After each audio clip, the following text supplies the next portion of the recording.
Muy buenas tardes, tengan todas y todos ustedes bienvenidos una vez más a esta edición de Hablemos de Libros, el programa de la Escuela Judicial Electoral en el que conversamos con autoras y autores de diversas obras que publica el Tribunal Electoral a través de su editorial. En esta ocasión tenemos una invitada muy especial, María del Carmen Carreón Castro, quien es autora de este libro, La Guía para la Inclusión de Personas con Discapacidad, Acceso a la Justicia y Derechos Político-Electorales. Para que tengan antes de presentarles formalmente a María del Carmen Carreón Castro, me voy a permitir mencionarles muy brevemente algunas cuestiones relacionadas con su perfil para que tengan una idea más clara de la importancia y la relevancia de con quién estamos platicando el día de hoy. Ella es licenciada en Derecho, especialista en Derecho Electoral y maestra en Derecho por la UNAM. Actualmente cursa el doctorado en Administración y Gobierno del Poder Judicial en el Instituto de Estudios Judiciales del Tribunal Superior de Justicia de la Ciudad de México, con la tesis Derechos Político-Electorales de las Personas con Discapacidad, a propósito del tema del que vamos a hablar hoy. Actualmente es subsecretaria general de Acuerdos del Tribunal Electoral del Poder Judicial de la Federación, y cabe mencionar que además fue magistrada de la Sala Regional Especializada del Tribunal Electoral del Poder Judicial de la Federación y también en el Tribunal Electoral de la Ciudad de México. Entre sus temas de especialidad y de investigación se encuentran los de género, los de ciudadanización, ciudadanía de niñas, niños y, por supuesto, los derechos político-electorales de las personas con discapacidad. Entonces, sin más preámbulo, bienvenida, Carmen, gracias por aceptar la invitación, por estar aquí compartiendo con nosotros y porque podamos hablar contigo hoy sobre esta guía para la inclusión de personas con discapacidad. Agradezco muchísimo la invitación a la Escuela Judicial, siempre innovando, siempre buscando la forma de transmitir en que el Tribunal Electoral del Poder Judicial de la Federación no solamente protegemos los derechos político-electorales, sino que también buscamos tener este contacto permanente con la ciudadanía y conozcan cuáles las funciones del máximo tribunal para el servicio de la ciudadanía.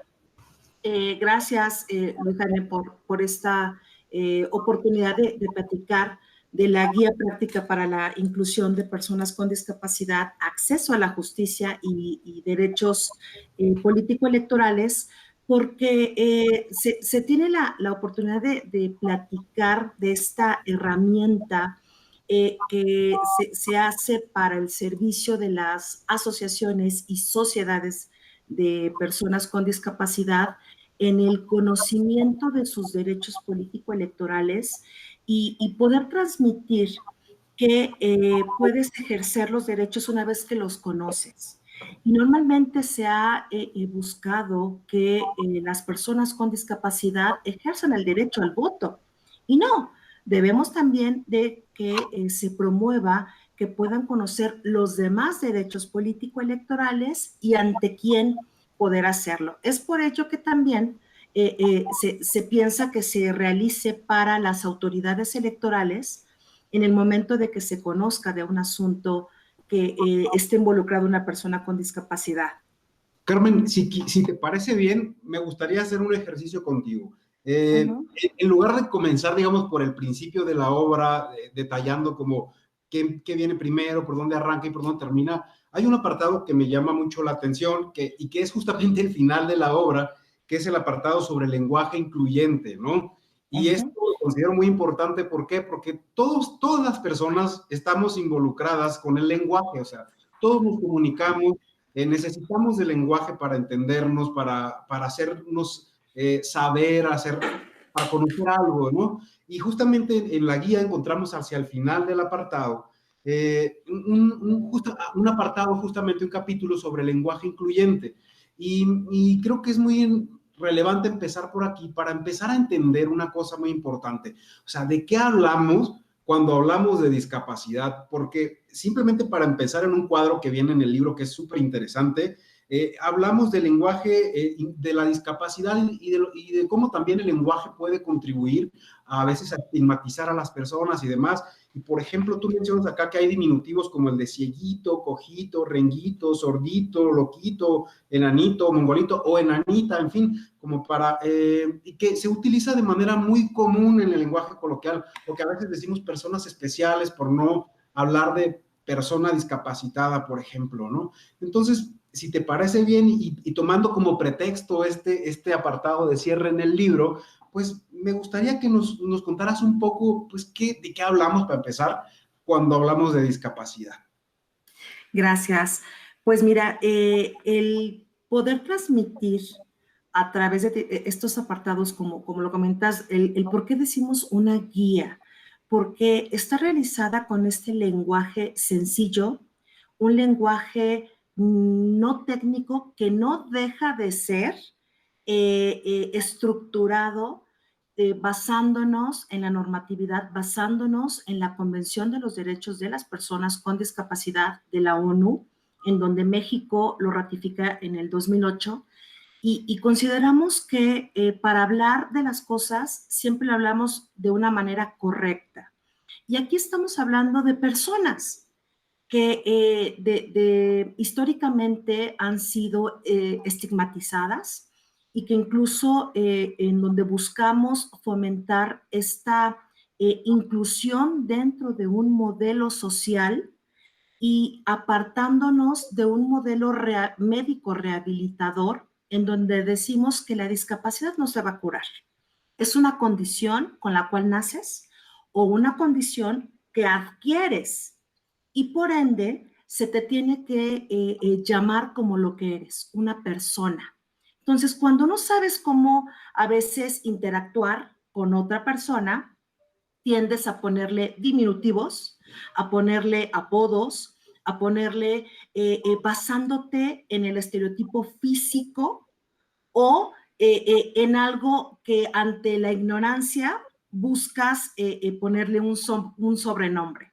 Es por ello que en este apartado, digo, toda la guía ustedes van a encontrar que está de una manera muy gráfica, el querer explicar todo a través de esquemas, a través de fotografías, de una forma en la cual vamos describiendo cómo vamos a transmitir y que conozcan los diferentes tipos de discapacidad. ¿Y por qué tenemos que hablar de este lenguaje incluyente? Porque lo que no se conoce, lo que no se habla, no se conoce. Entonces, para hablar de la discapacidad, tengo que saber cómo me dirijo a una persona ciega, no como invidente. A ver, no son brujos ni tampoco adivinan la suerte. Son ciegos o de baja visión, no son sordomudos. Son personas con una disminución de la audición o sordas. No les molesta que les digan sordas. O cojo, manco, digo, ¿y cuántos amigos no tenemos que llegan a tener algún tipo de disminución? Y siempre buscamos ponerle el apodo. Entonces, gracias por destacar esta parte. Y después de este lenguaje incluyente, de cómo debemos llamarle a las personas por la condición que tienen. Y si tenemos alguna duda con respecto a la terminología que se utiliza en esta guía, lo complementamos con un glosario para poder ir definiendo estos conceptos que no son de uso común en los derechos político-electorales o en el derecho. Perfecto. Efectivamente, bueno, como bien decía Carmen, además de que el libro tiene un diseño muy bonito, creo ya desde la portada es bastante atractivo, también cuando uno lo toma va a encontrar efectivamente gráficos, cuadros que van sintetizando cada uno de los conceptos, ¿no? Y entiendo que el enfoque, Carmen, que tiene que ver con lo que mencionabas al principio del libro, pues es justamente el llamado modelo social de la discapacidad, que es el que nos permite justamente hablar de derechos político-electorales y de las personas discapacitadas como sujetos de derechos, ¿cierto? Entonces, si nos puedes también contar, por favor, un poquito de qué va el modelo social de la discapacidad y por qué es relevante entender la discapacidad desde ese lugar. Pues mira, estamos, como te comentaba, en el entendido que en este momento el modelo social de la discapacidad es reconocer que las disminuciones que están por parte de la persona, la discapacidad no está en la persona, sino en el entorno que le pone barreras para enfrentar alguna situación, por ejemplo, el comunicarse, el estudiar, el poderse mover, trasladar, ¿no? Eso sí tiene que ver con el mecanismo de este modelo social de inclusión.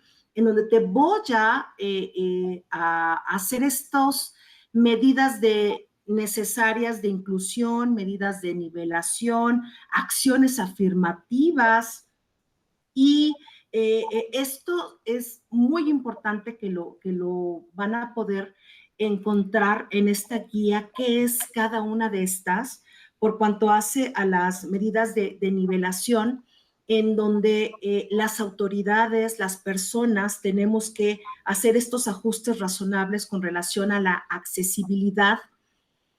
Y esta medida de inclusión igual, ¿no? Al realizar una educación igualitaria, en hacer este ajuste y tratar de quitar la idea que se tenía históricamente, que las personas con discapacidad al momento de su nacimiento era considerado como una maldición, el ser brujo, el que algo malo te sucedió y por eso Dios te castigó. Y la verdad que no es así, ¿no? O sea, no tenemos por qué hacer sentir diferente a una persona cuando solamente ya sea su imagen o la condición es lo que le da una distinción. Tampoco hay personas normales.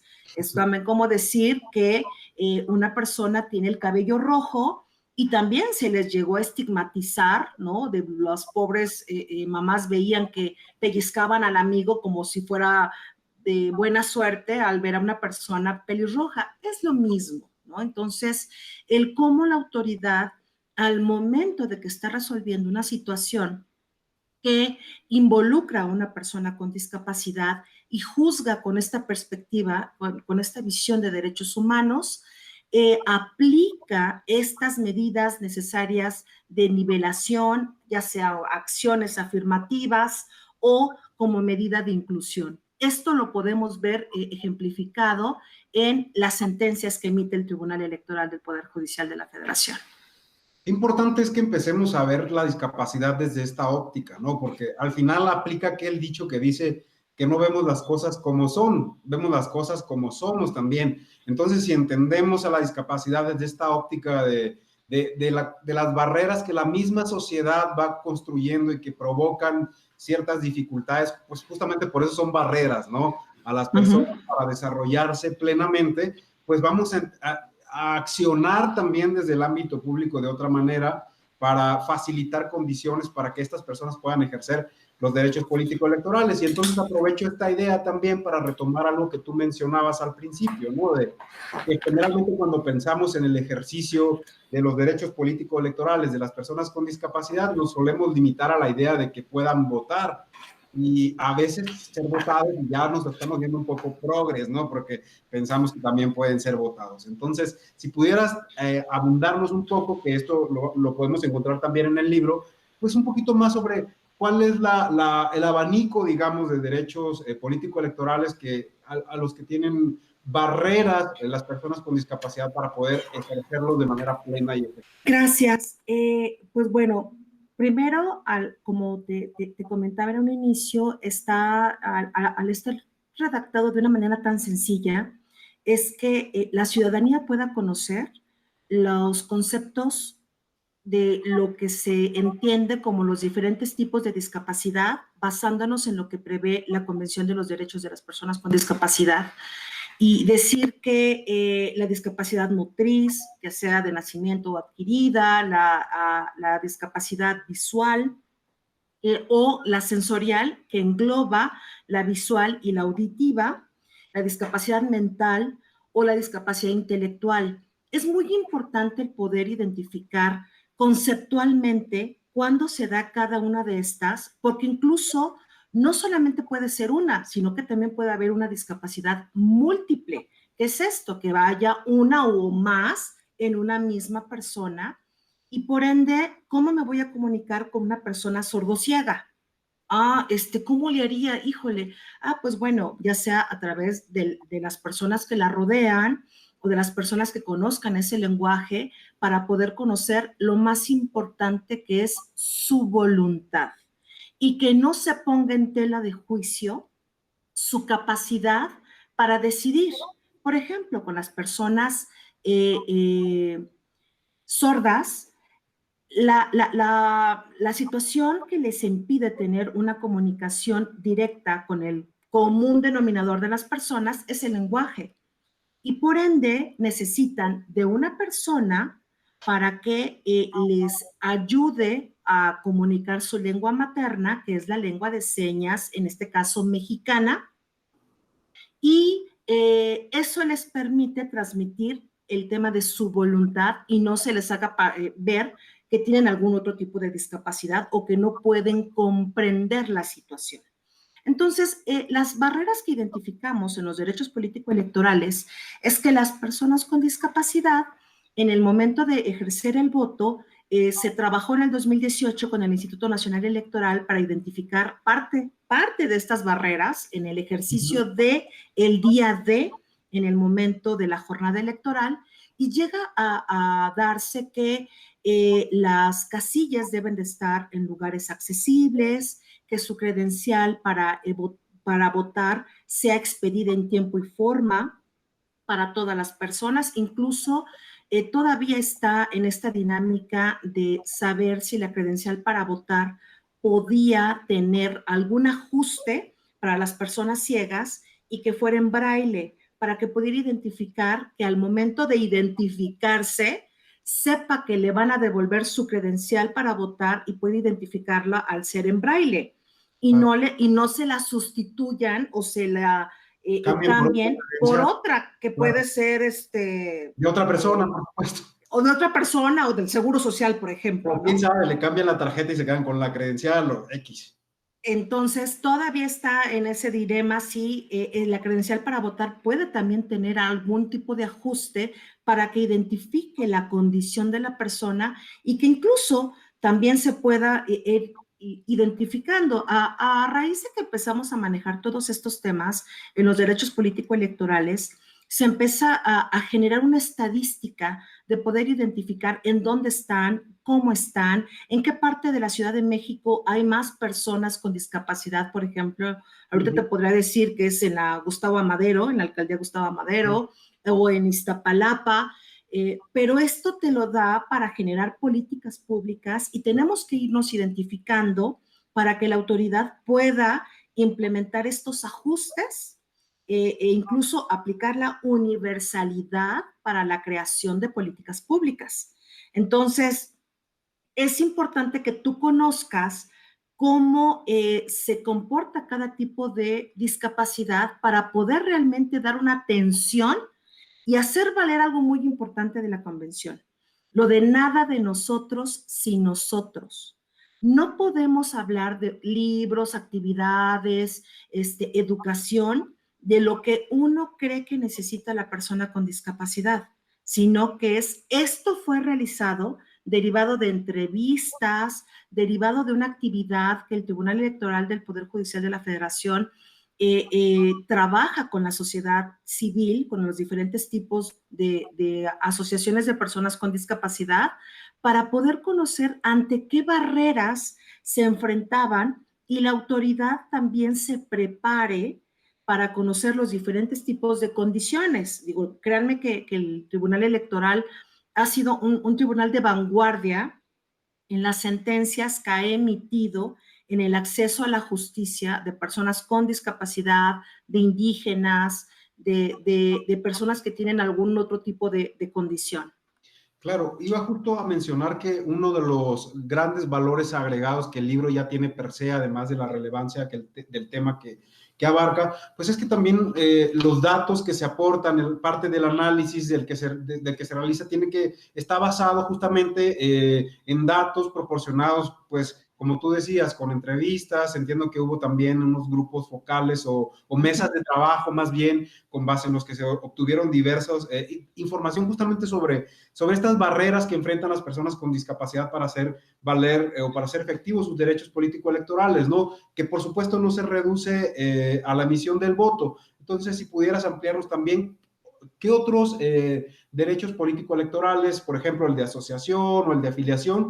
Y en estos casos específicos, ¿cuáles son las dificultades que tiene una persona con discapacidad para poder hacerlos efectivos?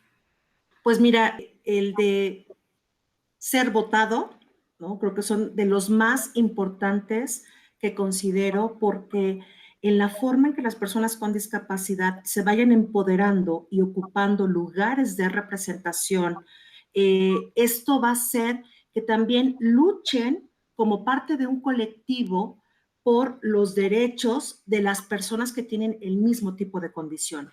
Y esto lo equiparo a lo que todavía seguimos las mujeres feministas o las mujeres buscando este tema de igualdad, en donde buscamos que seamos parte y con un reconocimiento como mujeres, como valedoras de cualquier y de todos los derechos que cualquier hombre. Pues igual, ahorita necesitamos que las personas con discapacidad también sean votadas.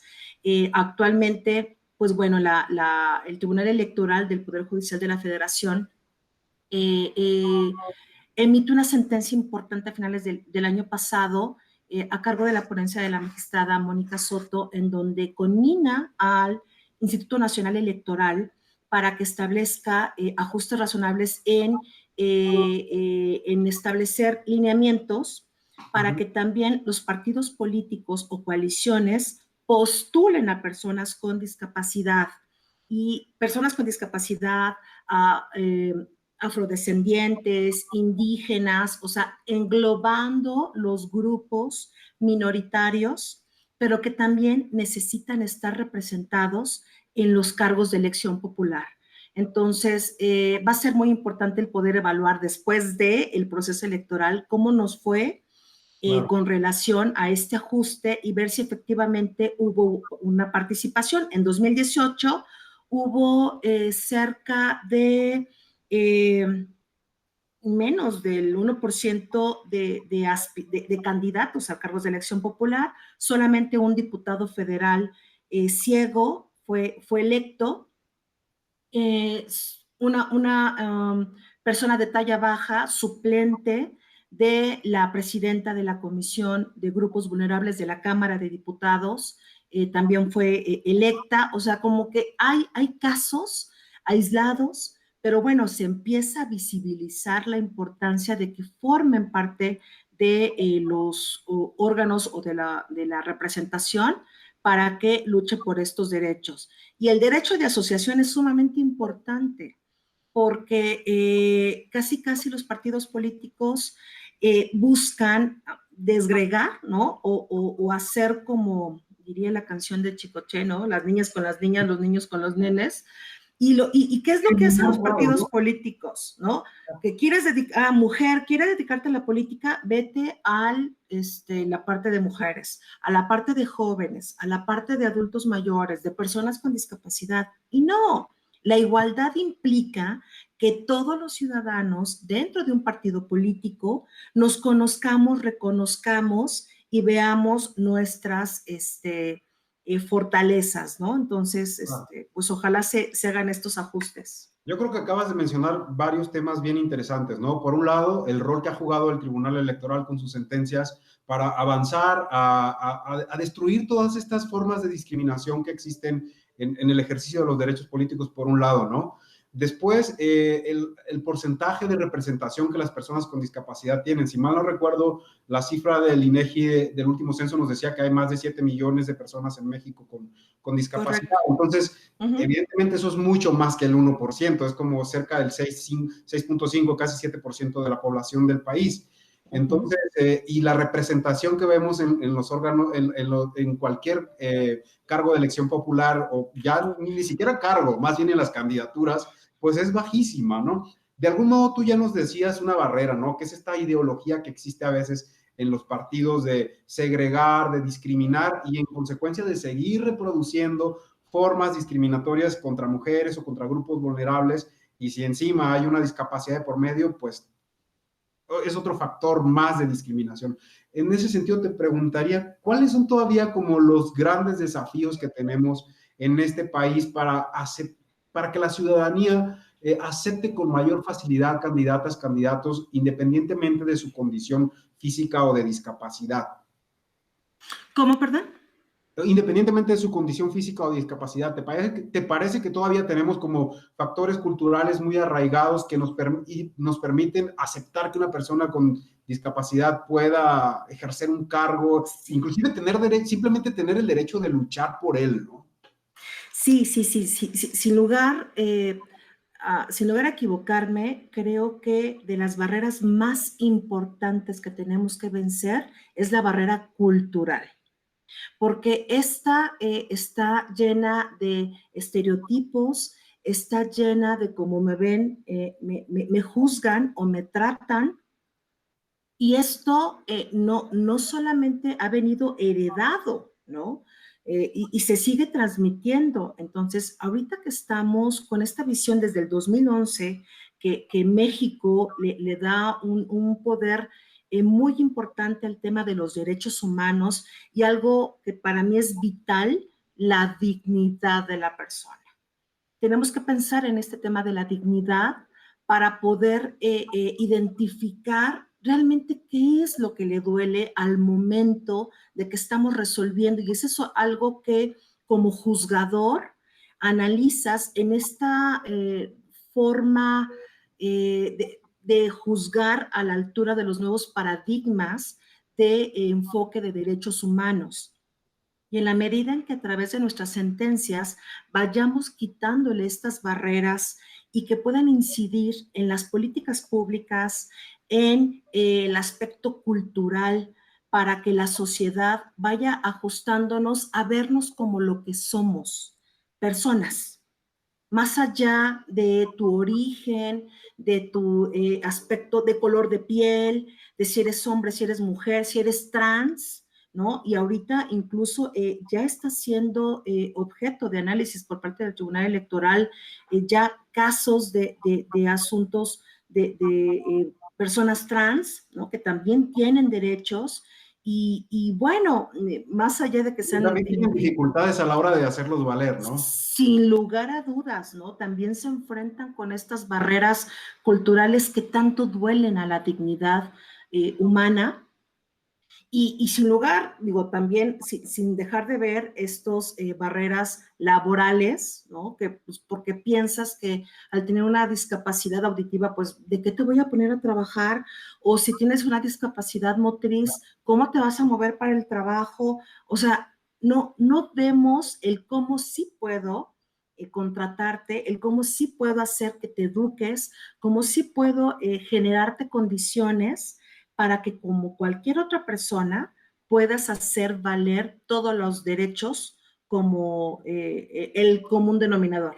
Creo que ahí está lo interesante y rescato de la perspectiva con la que se aborda esta guía, ¿no? Que justamente viene a hablarnos de que las condiciones sociales, las condiciones estructurales en las que una persona se tiene que desenvolver, le permiten o no poder realizarse como persona, tener dignidad o no. Entonces, si desde esta perspectiva, inclusive en el ámbito privado, ¿no? Yo digo, ¿cómo te voy a emplear? O sea, pienso más bien en cómo voy a generar condiciones para que cualquier persona pueda desarrollar una función. Me voy a preocupar más por qué hago, ¿no? Y me voy a responsabilizar yo o yo como sociedad o como empresa o como institución de esas condiciones en lugar de responsabilizar a la persona y a su condición, ¿cierto?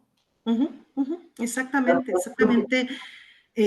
Por eso agradezco mucho al Tribunal Electoral del Poder Judicial de la Federación esta oportunidad y a los magistrados integrantes de este pleno que me hayan permitido el poder transmitir de esta manera sencilla, ¿no? El cómo tanto para autoridades electorales, administrativas, jurisdiccionales, pues también tenemos que conocer estos diferentes tipos de discapacidad, cómo los aplico, qué ajuste debo de hacer al caso concreto y que pueda ser algo muy sencillo para el momento de resolver un caso.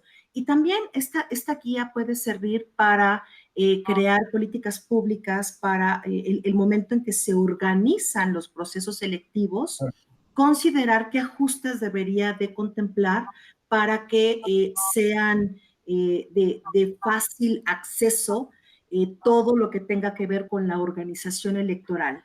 Claro, de hecho tengo la impresión, no sé si me puedes corregir si me equivoco, dice, cuando leí la introducción de tu libro, ya el segundo párrafo dice, una de las barreras más importantes para el ejercicio de los derechos políticos de las personas con discapacidad atañe al personal que diseña y ejecuta las políticas y los programas electorales.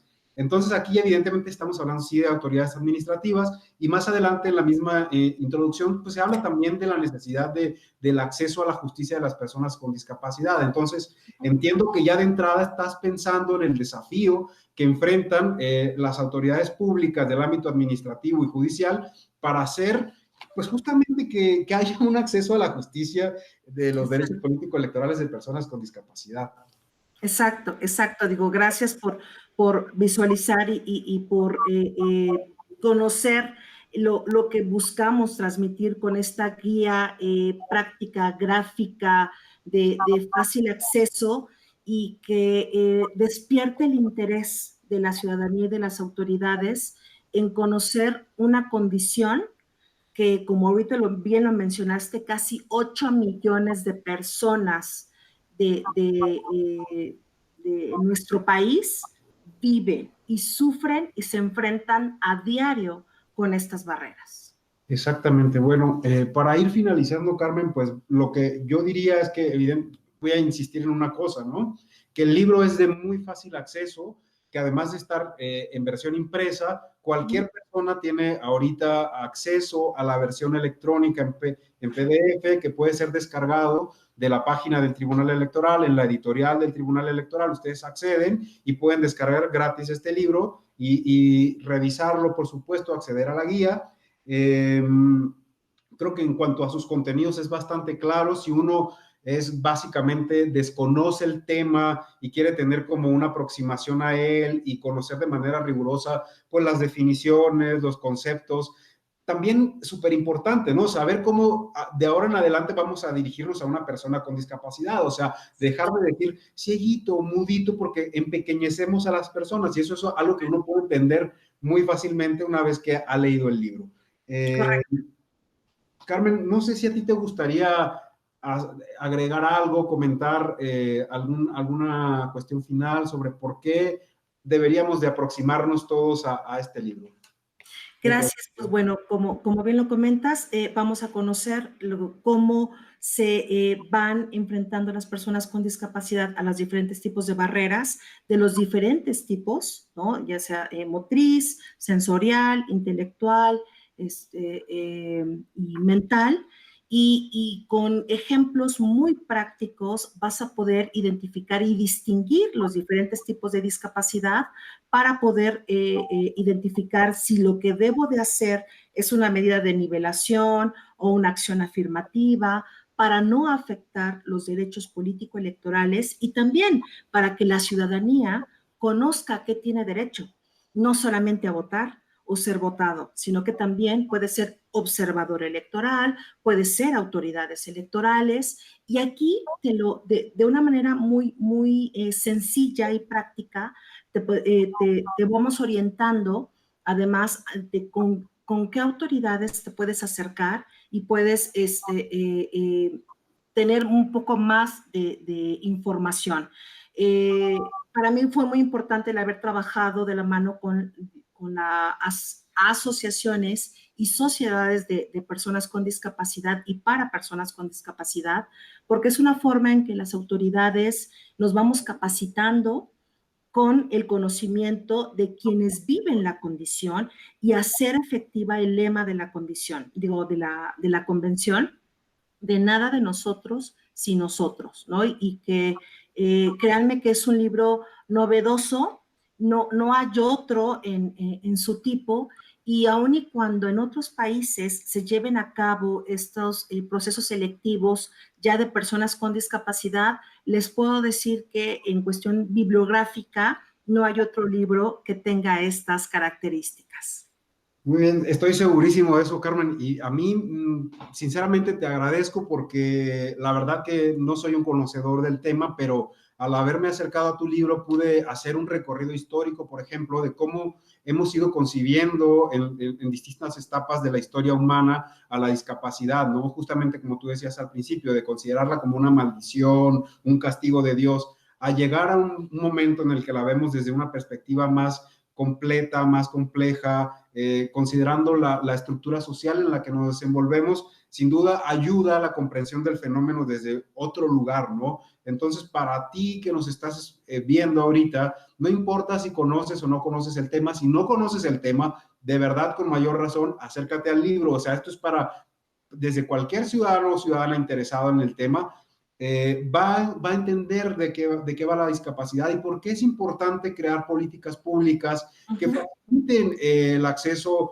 el ejercicio del derecho y también el acceso a la justicia cuando esos derechos no pueden ser ejercidos de manera adecuada. Pero también, y lo interesante de esto es que está pensado para, no solo para el ciudadano o ciudadana común, sino también para quienes ejercen cargos de toma de decisiones de nivel administrativo o jurídico. O sea, van a tener herramientas para poder decidir, pues, con la perspectiva no quiero decir con la perspectiva de la discapacidad, porque creo que no es correcto el término, pero sí con una perspectiva de derechos humanos sobre la discapacidad. Y esto me parece que, considerando los desafíos y barreras que ya Carmen nos mencionaba que todavía tenemos en nuestro país, es fundamental. Así que, Carmen, pues muchas gracias por tu obra. De verdad ha sido un placer leerla. El lenguaje es súper sencillo, fácil de entender. Se tratan temas que son súper rigurosos, que tienen que ver con la Convención de la Organización de Naciones Unidas de Derechos Humanos, cuestiones inclusive legales o jurídicas pues justamente del ejercicio de derechos, pero que son fácilmente digeribles o accesibles para quienes no necesariamente somos expertos en derecho, o etcétera, etcétera, ¿no? Así que yo reitero mi agradecimiento por la obra, Carmen, y por supuesto por haber aceptado venir a platicar con nosotros. Antes de despedirnos, no sé si quisieras agregar algún comentario final. Pues que también puedan complementar estos conocimientos que la guía práctica les aporta a través de los cursos que la Escuela Judicial también de manera permanente está organizando con esta visión de derechos humanos, incluso como justicia inclusiva, y que ya ha hecho varias ediciones en cuestión de capacitación de cómo estamos concibiendo esta justicia inclusiva por parte del Tribunal Electoral del Poder Judicial de la Federación. Claro que sí, y bueno, aprovecho para decirles que se suscriban a nuestras redes sociales, a Facebook, a Twitter, a Instagram, a nuestro canal de Telegram, y justamente ahí van a estar enterados sobre todos estos nuevos cursos, talleres, diplomados que la Escuela Judicial Electoral está siempre ofreciendo de manera gratuita para todos y todos, sobre temas tan importantes como este de los derechos de las personas con discapacidad. Sin más, pues Carmen, agradecerte una vez más por tu participación y asistencia, y por supuesto agradecer a todas y a todos ustedes por habernos seguido en esta conversación este día. Muchísimas gracias, Carmen. Muchas gracias a ti. Un saludo. Hasta luego, gracias a todas y a todos.